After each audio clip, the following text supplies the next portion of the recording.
Welcome back to When Gen X Ruled the Multiplex, the films that shaped the MTV generation.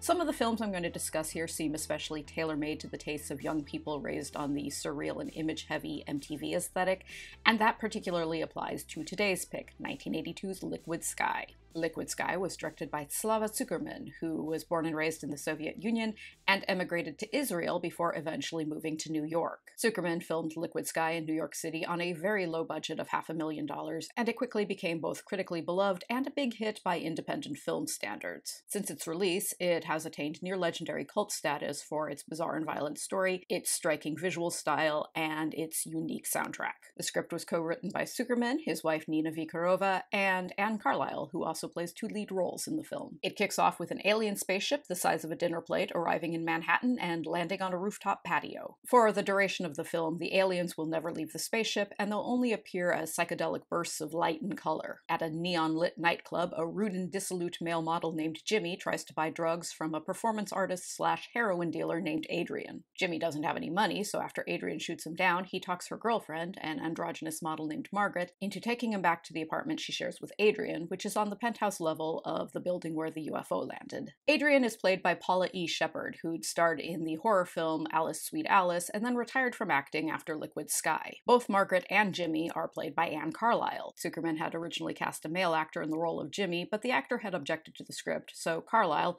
who, as I mentioned earlier, also co-wrote the screenplay, took on an additional role. Remember last time in my analysis of Tough Turf where I mentioned my love of film tie-in novels?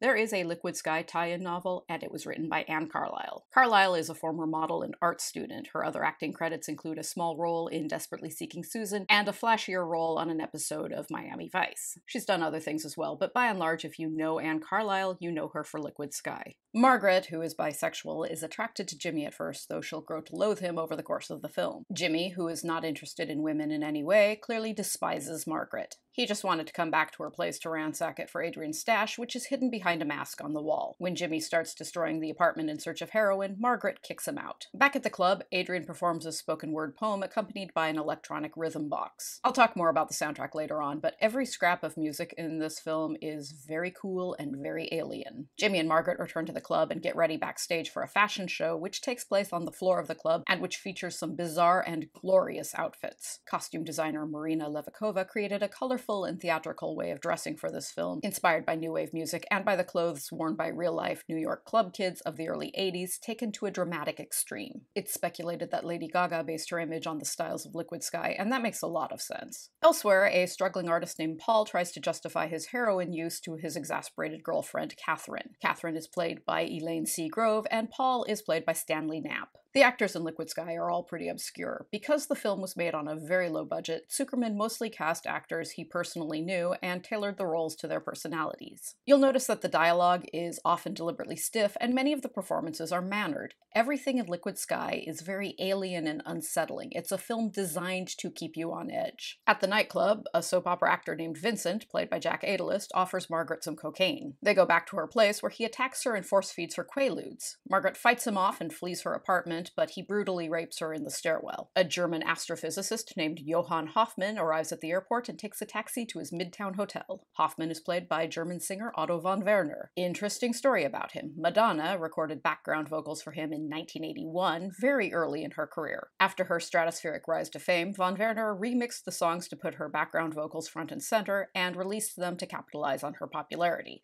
The end result is really strange. Hoffman heads to an observation deck on the Empire State Building and conducts surveillance on the alien spaceship on Margaret's patio via telescope. The penthouse apartment used for filming was where Anne Carlisle actually lived during production. It was located at 28th and Broadway and featured a glorious view of the Empire State Building, which will be a constant and vaguely sinister presence throughout the film. Paul visits the apartment to buy heroin from Adrian and makes an unwanted pass on Margaret. When Paul shoots up, the aliens inside the spacecraft pulsate different colors from excitement. Hoffman visits his only friend in New York, a drama professor named Owen. Owen is played by Bob Brady, who was Anne Carlisle's acting coach in real life. With Tskukerman's encouragement, Carlisle added a bunch of autobiographical details to the Liquid Sky screenplay. Hoffman explains that the aliens in the spaceship are drawn to heroin and thus tend to hang out in cities with a prolific punk scene, such as New York. The aliens have been linked to a number of deaths during sexual intercourse, and Hoffman theorizes the aliens feed off molecules released by the human brain during the use of opioids opioids,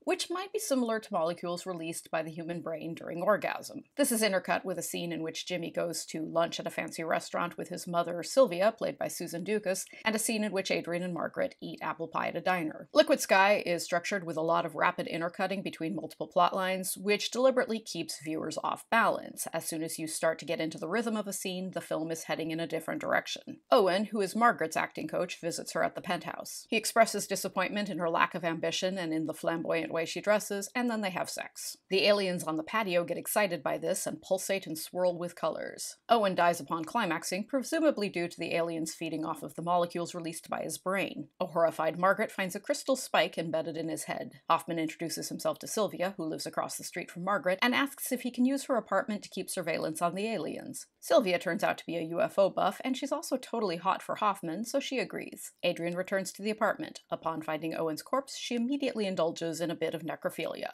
because Adrian is awful. Margaret is appalled by this, as well she should be. They wrap Owen's corpse in silver mylar, dump him in a cardboard box, and stick him on the patio. From across the street, Hoffman and Sylvia observe them through a telescope. Paul and Catherine host a party at their apartment, but Paul is deep in a heroin-induced funk, so Catherine kicks him out. Paul heads over to the penthouse to get more heroin. Upon finding Margaret there alone, he rapes her, whereupon he winds up dead with a crystal spike in his brain. Overwrought, Margaret yells into the night that she can't handle any more corpses. The aliens apparently hear and understand her because Paul's corpse mysteriously dissolves. Margaret begins to believe she has the ability to kill people through sex and that some benevolent supernatural force is watching over her. A crew of photographers, journalists, makeup artists, and models, Jimmy included, show up at Margaret's penthouse for a cocaine-fueled rooftop photo shoot. Nina Vikarova, the film's co-screenwriter and Tskukerman's wife, plays a wardrobe supervisor, while Anne Carlisle's sister Sarah plays a spiteful journalist. At the shoot, everyone behaves in cruel and vicious ways. Jimmy and Margaret get into a nasty spat, which ends when Margaret goads Jimmy into receiving oral sex from her. When Jimmy climaxes, the aliens disintegrate him. Adrian refuses to believe Margaret's claim that she can kill people through sex, so she rapes Margaret while the assembled guests at the photo shoot cheer her on. When Adrian orgasms, she too disintegrates. Margaret covers her face with phosphorescent makeup that glows neon in the darkness, then heads to the club. She locates Vincent, the soap opera actor who'd raped her earlier, and lures him back to the penthouse. She aggressively seduces him, and as Hoffman and Sylvia watch from across the street, she kills him with sex. Margaret, who has by now gone completely around the bend, dresses up in a long satin wedding gown and scrubs her face of makeup, then storms out to the patio and yells at her unseen benefactor, i.e. the aliens, that they can be together now. Hoffman arrives and tries to warn her of danger, and we learn that Margaret has been spared from death thus far because she hasn't had an orgasm during any of her sexual encounters. Margaret stabs Hoffman to death and shoots herself full of heroin. On the patio, she yells for the aliens to take her with them. Sylvia arrives at the penthouse along with Catherine, who's searching for Paul, and they reach the patio just in time to see Margaret vanish before the alien spacecraft takes to the sky and flies off. It's open to interpretation whether the aliens disintegrated Margaret or if they did in fact take her with them. In terms of what those of us in Gen X learned from Liquid Sky, it might be useful to think back to the film I discussed at the very start of this series, Desperately Seeking Susan, which is both a mirror image of and a polar opposite to Liquid Sky. Both films are set in a stylized and almost mythical version of 1980s New York, and both films are deeply entrenched in the art/punk/new wave scenes, but that's where the similarities end. While Desperately Seeking Susan is a big, joyous, safe Hollywood film about making alternative lifestyles accessible to anyone who wants one, Liquid Sky is about as cold and inaccessible as films get. The New York of Liquid Sky is dangerous, hostile, weird, and deadly. When Hoffman talks to Owen about the high number of alien-related deaths in the punk community, Owen bluntly points out that deaths are pretty common in the punk world even when aliens aren't involved. The alien-related deaths in Liquid Sky are indirectly caused via sex and intravenous drug use, which instantly sparks thoughts of the early days of the AIDS epidemic when it first started ravaging New York's art, music, and theater scenes. But Liquid Sky was released in early 1982 in the early stages of the AIDS crisis, and Tskukerman has stated in interviews that AIDS was not an influence on the script. The aliens are not specifically a metaphor for AIDS. But even without the specter of a deadly epidemic looming over the film, it's clear the aliens are preying on a community that is already subjected to a number of hazards, and it seems likely that at the least the aliens are a metaphor for heroin. The world of Liquid Sky is populated by deeply unpleasant and often violent characters. characters. Up until the point where she goes around the bend and flat out murders Hoffman, Margaret is pretty sympathetic. And the characters that don't belong in Margaret's world, like Hoffman, Sylvia, and Catherine, are pretty innocuous. But Jimmy, Adrian, Paul, Vincent, and everyone at that fashion shoot are monstrous. It's mentioned that Margaret came from a privileged and sheltered background in Connecticut. In fact, she's Mayflower stock. Margaret's New York lifestyle seems like a 1980s dream on the surface. She's an in-demand model who goes to exotic nightclubs and has a funky penthouse and does a lot of coke and wears great outfits. But even though we can see that Margaret is strong-minded and resourceful, it's clear her lifestyle is destroying her. Liquid Sky is often referred to as a feminist revenge fantasy, and sure, it totally is. Margaret gets lethal vengeance on the violent men who sexually exploit and abuse her. Androgyny is another theme that's up front and center in Liquid Sky. Margaret chooses to occupy a space that is neither traditionally male nor traditionally female. For a lot of us in the 80s who had no patience with established gender roles, this approach seemed both very sensible and liberating. The first half of the 1980s were a great time for androgyny in the public eye. Pop culture icons like David Bowie, Grace Jones, Annie Lennox, Nick Rhodes, and Boy George, all of whom would have looked right at home in the nightclubs of Liquid Sky, helped us move past the idea that there was a way men were supposed to look and a way women were supposed to look. And Liquid Sky certainly helped to adjust that mindset as well. More than the film's story or themes, though, the biggest impact Liquid Sky has had upon my generation is its look and its sound. The new wave-inspired fashions and sets are neon-saturated, chaotic, and gorgeously bonkers. For years, the film was only available in old, muddy prints, but a recent restoration means it can now be widely seen in its full multicolored glory. The hair, makeup, and clothes of Liquid Sky set the standard for what we now think of as the new wave look of the early 80s. Along with the one-of-a-kind visual style, the other standout element of Liquid Sky is its soundtrack. Apparently, Tskukerman originally tried to recruit electronica pioneer Brian Eno to write the score, but Eno walked out midway through a screening of the rough cut. The film uses a mixture of original compositions and classical pieces, which were extensively reworked by co-composers Brenda Hutchinson and Clive Smith on a Fairlight CMI synthesizer. The Fairlight CMI was known as the world's first digital sampling keyboard. It had a computer monitor and a QWERTY keyboard, and it could record, manipulate, and play back real-world sounds, which made it a game-changer in the world of electronic music. Known for giving us the sound of the 80s, the Fairlight CMI was famously used by a slew of high-profile artists, including Peter Gabriel and Nick Rhodes, and it gave the Liquid Sky soundtrack its unearthly and alien sound. Over the past few years, there's been frequent talk of Tskukerman and Carlisle collaborating on a Liquid Sky sequel.